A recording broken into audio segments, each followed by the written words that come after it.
And we're moments away from Hillary Clinton's first speech since the 11-hour hearing on Benghazi. The Select Committee's chairman said not a lot of new evidence was found, but some top Republicans are saying this morning that they still have concerns about how she handled the 2012 attack. Republican presidential candidate Rand Paul is among them.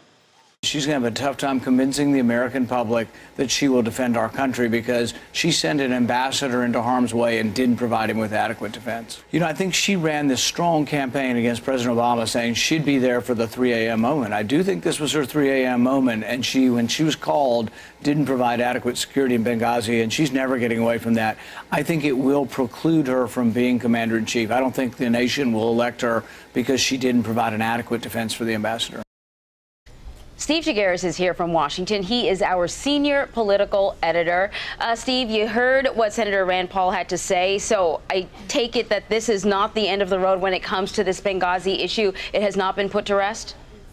No, it really hasn't. I mean, think about that she still has emails that are going to be released at the end of every month from now until January. So that's going to be a story coming up. The FBI is still looking into this. So she still has questions to answer on all this. I just think that you know, people were looking for a big bombshell out of that hearing yesterday, and maybe looking to see if the Republicans could nail her on something. That didn't materialize, and so she got past this 11-hour hearing pretty much unscathed, but it doesn't mean that the story's over.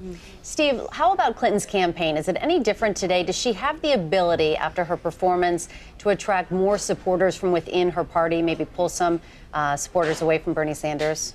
I think what's interesting is if you look at this campaign 2 weeks ago, you know, people were really worried about what's going to happen to Hillary Clinton, and you look at it today, it's completely different. Three things have happened. One, she had a really good performance at the debate last week.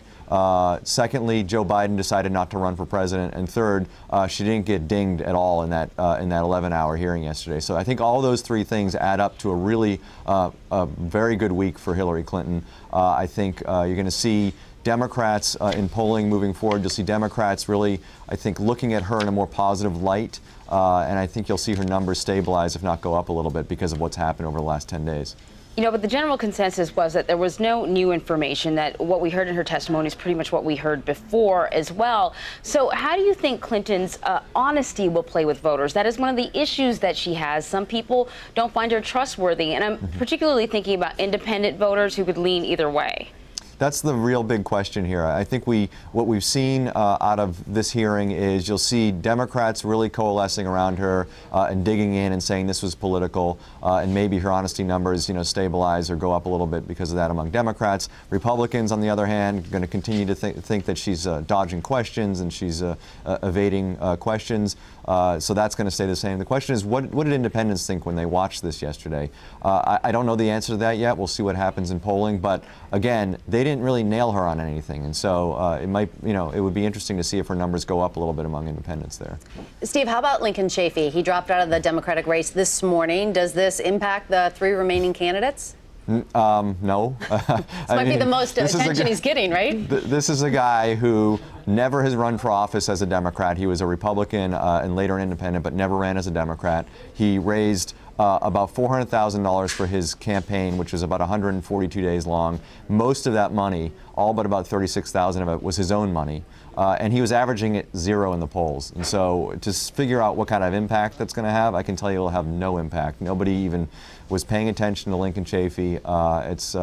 You know, it was questionable why he even got into the race to begin with. People were wondering, what is he doing? And now that he's leaving, it's not much of a surprise to anybody.